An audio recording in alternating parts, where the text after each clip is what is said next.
All right. So this will be unit 3 for cells. Um, these are just going to be on some basic slides, so it might seem a little bit mundane, but that's just because I had a lot of images in this one, and just the basic format would allow me to basically edit them the way that I wanted to edit them. Because talking about cells, we're going to have a lot of pictures here. Okay. So day one, what we're going to first look at are the different types of cells. So many students are often familiar with already plant cells and animal cells, and some are even familiar with bacterial cells. So that's going to be some of the main areas that we're actually going to look at, but there are going to be some new terms we have to identify, and that would be the actual classification of cells. So first thing, whenever we talk about the cell types, we need to understand that there's a prokaryotic cell type and a eukaryotic cell type. And also, there are other types of cells than just plant and animal cells. All right. And this is just a quick little image to kind of show you that I found. So, cell classification. So, we need to first know that there are two classifications of cells. A cell will either be a prokaryote or a eukaryote. And what decides that is whether it has a nucleus or not has or does not have a nucleus. So a prokaryote does not have a nucleus. And that's what makes it that. That's what its name means. And eukaryote means that it has a nucleus. Because prokaryotes don't have a nucleus, they also don't have all the structures that are typically found inside of a eukaryote that whenever we think about labeling an animal cell or a plant cell, it doesn't have all of that. And because of that, these are really small cells. Another name for prokaryote is bacteria. You actually have a couple different types. We have some eubacteria and some archaeobacteria. We really won't be getting into all the extremophiles and all that. Let's just make sure that we remember that a prokaryote is a bacteria. Next thing that you're going to need to know as far as a eukaryote goes is a eukaryote definitely has a nucleus. They are larger than prokaryotes, and the classifications or the types of cells that exist in a eukaryote would be plants and animals, fungi, and protists. I've often had a lot of students that think that fungi and bacteria do go together. While they are both decomposers, fungi do have a nucleus. And because they do have a nucleus, then you need to make sure that you do understand that it does go with eukaryotes. So right here in red, I say that all cells contain these structures.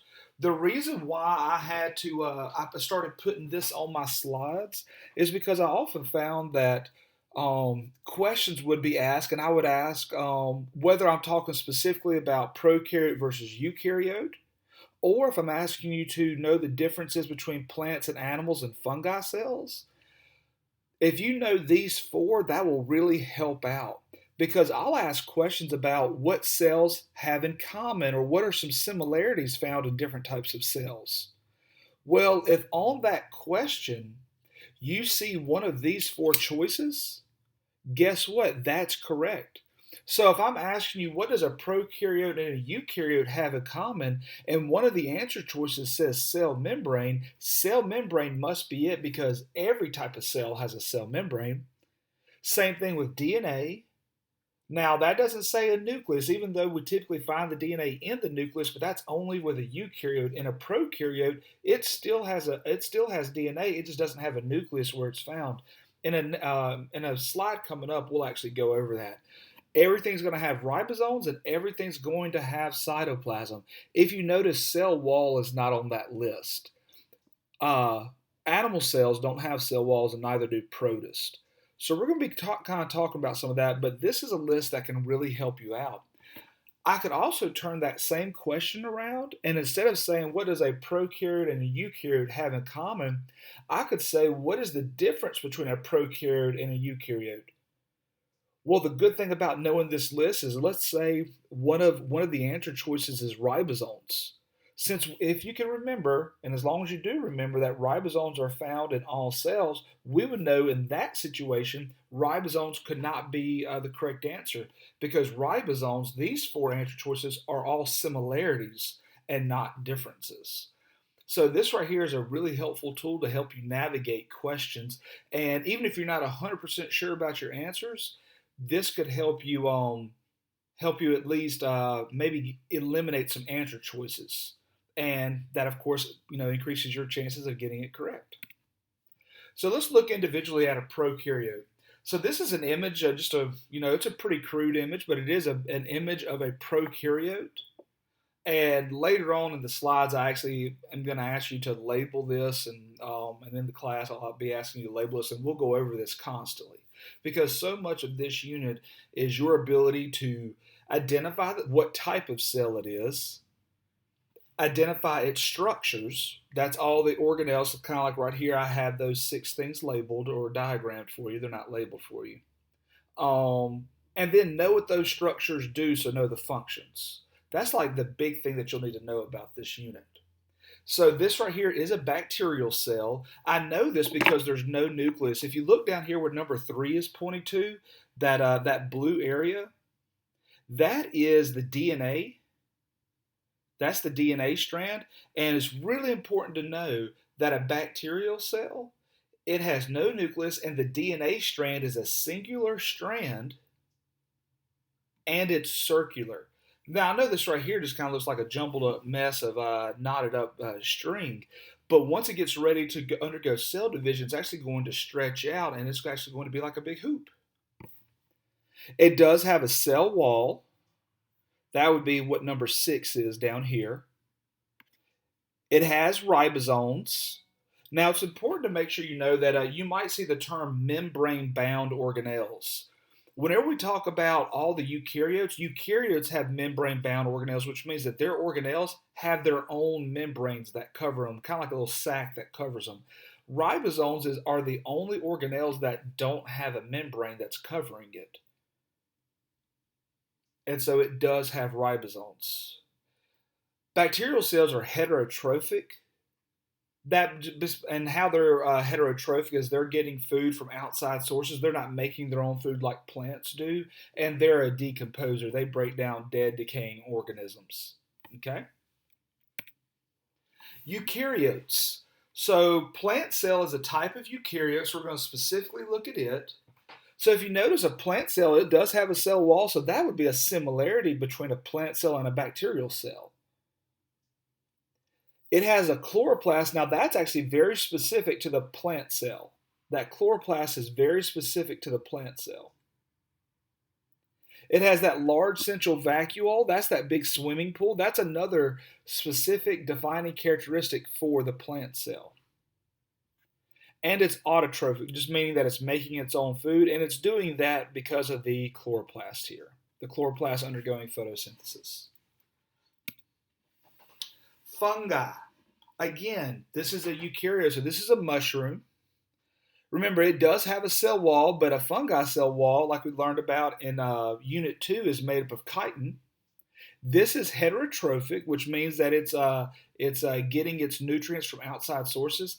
And fungi are decomposers, so they're breaking down dead, decaying organisms and getting nutrients from it. And how they reproduce is they actually reproduce using spores, where plants could either do it asexually or through fertilization. They're going to use spores. And really, I like to think of, it's not the most exact way of thinking about it, but I like to think of these spores that they let off as, it's almost like a fungus version of pollen. Not 100% accurate, but it's an easy way of wrapping your mind by what do you mean by spores. And then the last one here are eukaryotes. Or animal cells. We're not going to actually go into all the different types of protists or anything like that. I'll mention them here and there, but that's really not a big part of ninth grade biology. So the last one we're going to look at here is an animal cell. So animal cells have 2 structures that are very specific to them, and those are centrioles, and that's right here at number 12. They kind of look like a bunch of like small coffee straws that have been bound up in a bundle. That's kind of what they look like, and we'll talk about all of these organelles later on. They have lysosomes. That's what number 11 is. It's just a small circular sac. Now, a lot of times we like to say that plant cells are the only ones that have vacuoles. That's not actually true. Animal cells also have vacuoles. The thing is that theirs isn't this really large central vacuole.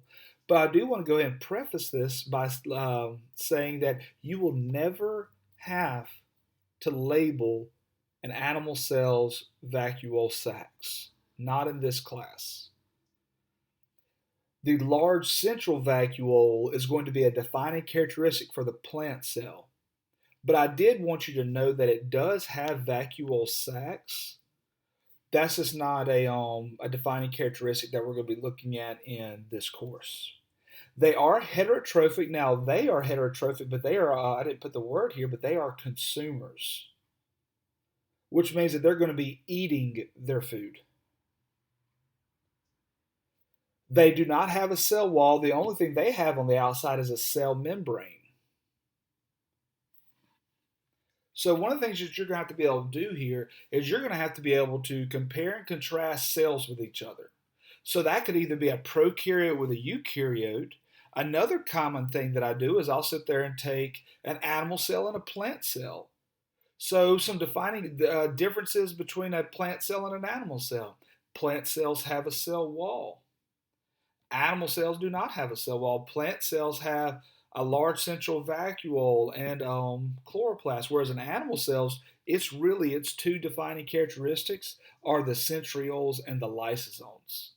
I might also ask you about identifying the similarity between a bacteria, plant cell, and a fungi. Well, they all have cell walls.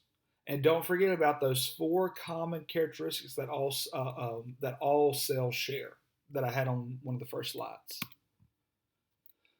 So we are going to go ahead and go into just a few of the structures because there's so many of them. I like to try to break this up. So what we're going to go over right now is just some of that outer coverings. So first thing I want to look at is the cell membrane. Now right here where it says controls what enters and leaves the cell, please know that we're not saying that the cell membrane is the control center of the cell. A lot of students have gotten confused by that. So if you don't want to think of the word controls, you could say it decides what's going to go in and go out. It's made up of a double layer of phospholipids with embedded proteins. You will need to know this exactly. Everything that's on here is exactly how it will be worded. And it covers all cells. Sometimes I might refer to it as a plasma membrane or just a phospholipid bilayer instead of calling it the cell membrane. You will also see these other two terms. So I want to actually show you some things over here on this image. So if you notice, you see all these blue circles. It kind of looks like ping pong balls, and then they have like little tails that are facing each other. And then so that's that double layer. That's that bilayer, that prefix bi meaning two, and layers. And remember, we talked about phospholipids in our Unit 2 under our lipid organic molecule. So, and then these big purple globs, these are our embedded proteins. Now, we're not going to worry about going into, is it an integral one, or does it go all the way through it, or is it just partially through it? We're not going into all of that. We need to know what the proteins are, and we're going to have a unit. Our next unit is only on the cell membrane and how things get through it. So we'll be getting into this in a lot more detail, but you definitely need this foundation. It'll make it a lot easier for you. Now down here on this side piece, over here on the right side, I show you this hydrophilic head. I talked about this in the last unit under lipids. The hydrophilic head, this is the part that likes water, but these hydrophobic tails, these are those lipid tails, these are those fatty acid chains. These, remember, fats don't like water, so these don't like water. They repel water. And so basically you have this area right here in the middle that doesn't like water, but yet everything on the outside and the inside, it does like water. It's perfectly fine with water. And that's actually how it's going to help keep some of that balance, and that's one of the things that helps it do its job. So this is the cell membrane. Next one, we're going to have cell walls. So cell walls, we find them on plant cells, bacterial cells, and on fungi. It's the outermost layer. It's very rigid. It's rigid because it's just like a wall at the house or a wall in the school. It's meant to protect and add support, so that's why it has to be rigid. Now, don't forget that plants, their cell wall is made up of cellulose, and fungi cell walls are made of chitin. Remember, those are those polysaccharides that are part of a carbohydrate. And the last thing we're going to look at is cytoplasm. Cytoplasm is this gel-like fluid or like a jelly-like fluid. What it does is it cushions the organelles, and it's also known as cytosol. Now, the reason why I got this image is even though it does show all these other pieces, but if you look at the reason why I got it is because it's a three-dimensional style image, and so all the space that's in between here, all of this space, this is where the cytoplasm would be.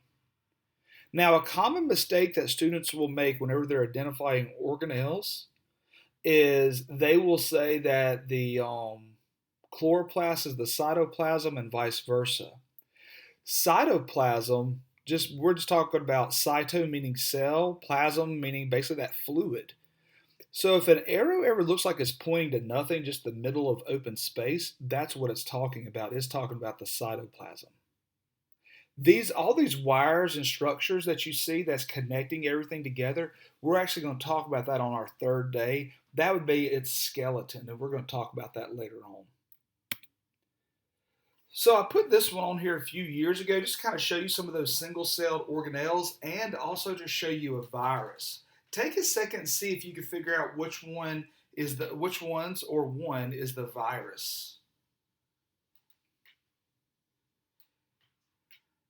B and D are the viruses.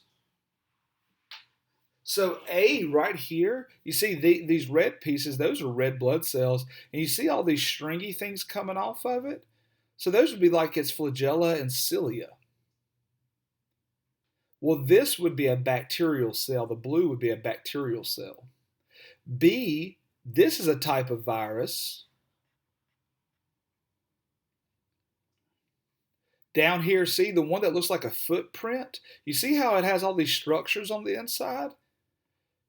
Because it has all these structures on the inside, I know that because a lot of students will get this confused with a bacteria. Because it has all these big structures on the inside, I know it's not a bacteria. It's also shaped like a foot.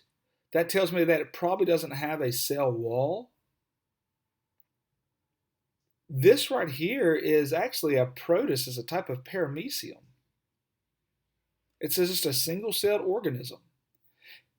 D, this is that robovirus. I showed you a picture of this in our Unit 1 when we were talking about viruses. Well, and that was just a drawing of one, just a diagram of one. This is an actual, electron microscope image of one.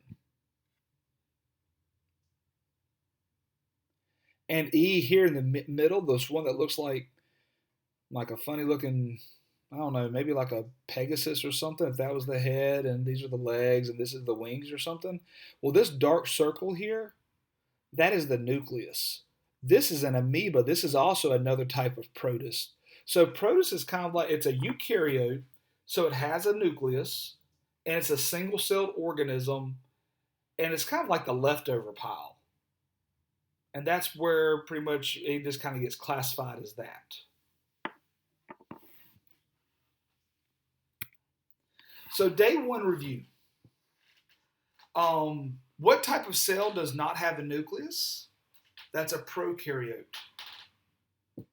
What are the different types of eukaryotes?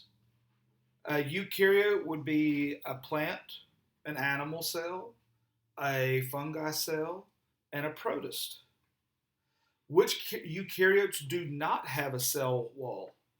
Well, right there it says eukaryotes does not have a cell wall. Animals don't have a cell wall, and neither do protists. Which do? That would be a plant and a fungi. Which eukaryotes undergo photosynthesis? That would be the plant cell. What does it mean if an organism is a heterotroph? That means it has to go out and get its food or its nutrients, its energy from somewhere else. It's not able to make its own. How does a fungus obtain its nutrients? It's a heterotrophic decomposer, so it's breaking down dead, decaying organisms and nutrients.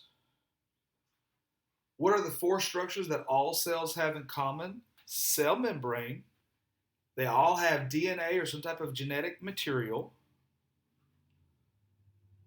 Ribosomes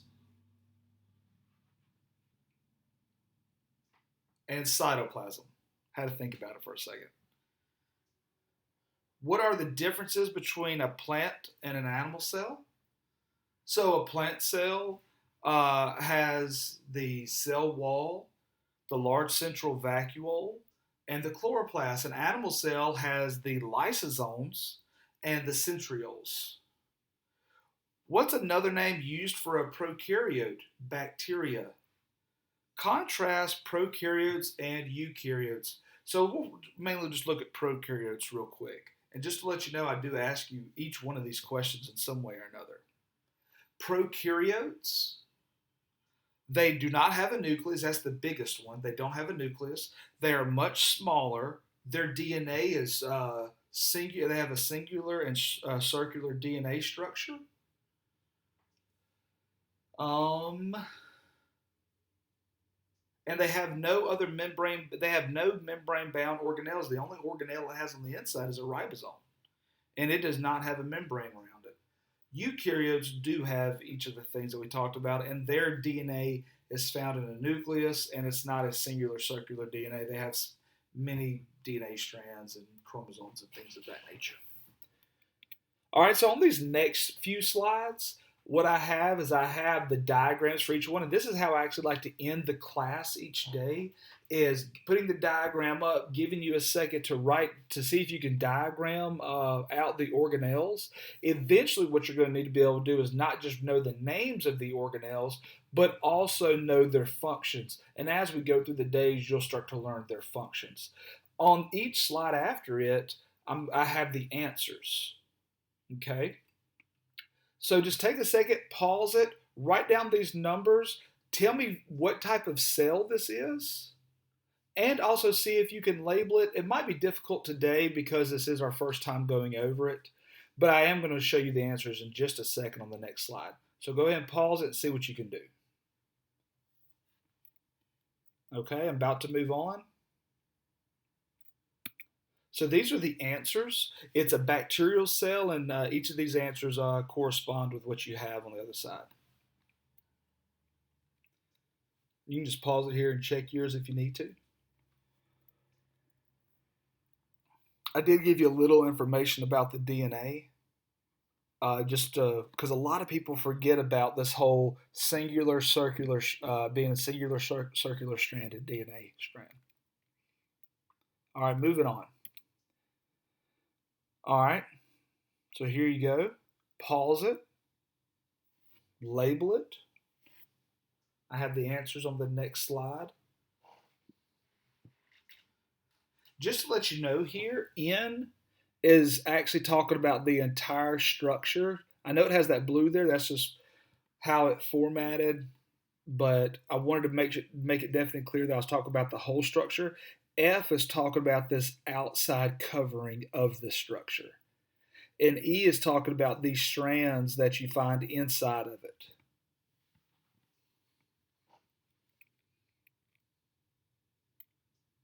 All right, I'm about to move on to the answers. So this is a plant cell, and here are your answers to it, so you can check it. And like I said, eventually what you're going to want to do is you're going to want to be able to have these listed out and be able to put the functions with each one of them. Moving on to the next one. And this is the last one. Right here on number 9, I try to draw another line because number 9 is pointing to this dot, and I try to draw a line to this dot over here. I didn't want it to get confused with number 10, so number 9 is actually pointing to these dots, whereas number 10 is pointing to like the open area in the middle. Okay? Number 2 is talking about this entire structure here. What's this entire big blue structure called? Whereas I'm sorry, what the outer covering is called, and number 5 is actually talking about what is the structure. I'm sorry, I said that wrong. Pause this, and you can try working on your answers. And I'm about to move on to, all right, and here are the answers for it.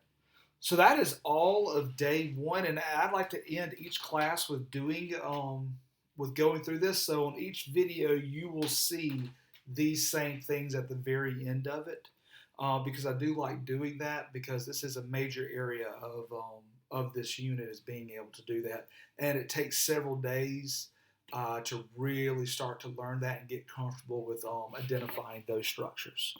All right, thank you.